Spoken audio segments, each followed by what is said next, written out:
You're on the Cambridge Drag. Hello. Hi. Hello. Hi, this is Kelly. I was curious, what's the difference for you between sadism and psychosis? The difference between sadism and psychosis. Well, I'm not a psychologist, nor am I a psychiatrist, and those two terms, I think, fall into one of those domains. Did that answer your question? No. Okay. Do you want to answer it in a different way? Or do you have Well, another... I'm not qualified Is to answer English those your preferred questions. language, or should we try it in Italian, or I don't know? I'm not going to be abusive to the lady. She's asking a legitimate question, but I'm not a psychiatrist. I'm not a psychologist. I cannot answer those questions for you. What I'm do you just think curious what your personal definition of insanity is. I don't have one. Okay. But I have a question for you. What do you think of psychiatrists? Are you of the L. Ron Hubbard kind of school of thought, where you think they're all charlatans and scammers? And because I'm sure you've had your brain picked over by psychiatrists. I'm not going to. This is... I am not going That's to not a legal question. attack those professions because I'm not qualified to. How is it? Listen, I've had good therapists and bad therapists. Oh, really? Yeah, I actually take it. I actually do something really? about my mental You illness. feel okay today? I feel very Take well. your medicine? I'm a little depressed, but yeah. What? No, I didn't take my Tylenol today, if that's what you're asking. No. Uh-huh. Why, do you have any for me? Because seriously, dude, some days I just want to go. I just want to go to bed and not wake up. So I'm calling you next time I feel. You can be my Dr. Kevorkian. Would you do that for me? Just do it. I'm not going to be your doctor. Just do me a Kevorkian. mercy killing and we'll be all set. I'm actually not that depressed.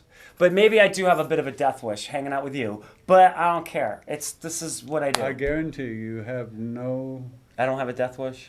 you have nothing to worry about. You're going to state publicly, this is on the record. If anything happens to me and I meet misadventure, it had nothing to do with you.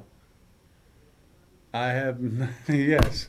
All right. Okay. James Lewis has just vowed not to murder me, people, and you've heard it here first, okay? I don't know. I will not harm you in any way. All right, and I'm that's not awesome. I'm Caller- not very quick with questions like that. I know. What's up? Like, this is what I'm good at. Did that answer your question, caller?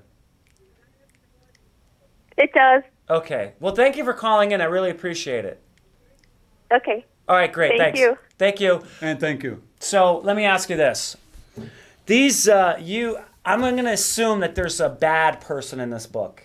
There's like a boogeyman. There is, the person's name is Agua Naranja. And Agua Naranja. I'm mispronouncing it. It's a Spanish word. It's, What's Agua's problem?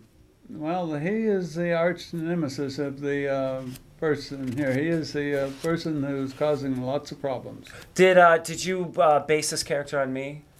Well, I never thought of it, but maybe I can go back and revise it and do so. Because I've been No. your arch nemesis. It's just so funny how this whole thing worked out between me and you.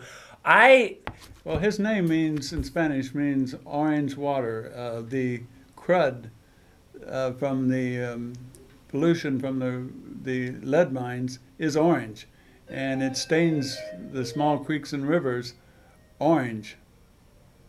Well, And it's a name that he himself chooses. this is what's interesting about the whole thing. I met you. Well, here's the deal. Do you know my story about you, how I found you and all that? Do you even care about how interesting this is to me? I've heard the story, but I don't know if I should believe it or not. All right. So you get out of jail and it's on the front page of the Boston Herald. And I read it, and you say you're moving to East Cambridge. And I lived at 572 Cambridge Street, which is right across the street from your house, your building. I lived right across the street from there. And then I walked right into you, like 3 days later, and I go, that's the guy. And you were very polite, and you opened the door for me. You think that's totally true.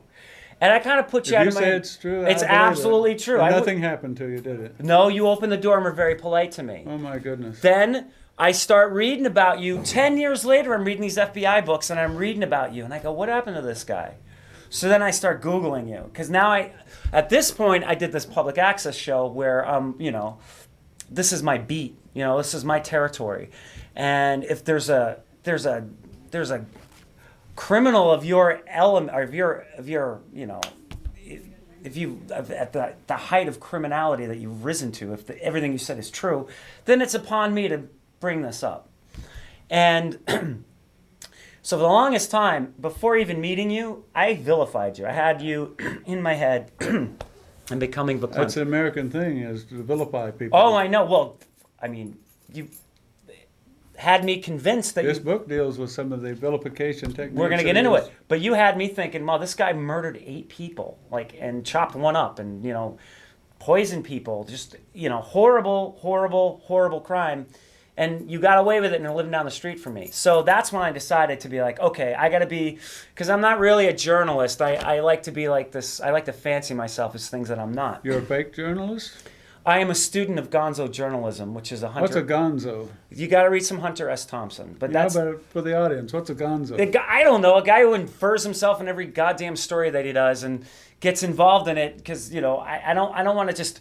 I don't just report. I hate the media. The media sucks, but I like to be the guy on the fringe of it. So I can call you gonzo. So here's what from now on? happened. So I finally, in 2005, I went after you, and you were in jail for some other crime, and I wasn't able to get you. And then I kind of forgot about you, and then in 2007, I read about you again in another book, and now I was like, I got to go after him again. And I went after you, and do you know how this, and you're almost into this part of the story, but me and my editor went and found you. Me and my editor? My editor and I? Did I say that incorrectly? Yes. Well, whatever. I'm not like, by the way, I'm a high school dropout, so I don't get to speak English so great. So then we... So how far did they drop you? They drop you on your head? Listen, don't you dissemble, sir. So we go and interview you, and I'm like ready to ambush you, because that's the only kind of journalism that So like in the Wild West, you're going to Yeah, have I'm an just going to ambush. hit you when you're not even looking. And I don't know where that interview went, but I interviewed you and I went after you and you got pissed off at me and then everything kind of died down. And then for some reason you were just nice to me. And then we kind of built a rapport. And I feel like I'm suffering from Stockholm syndrome because you don't seem like the monster that people think you are. You don't come off like that, not to me. But I also know if you are a killer, you're not the first one I've met who I've been friends with, who's ended up being a monster. So I also know that there's compartments where people can put that stuff. You know what I mean?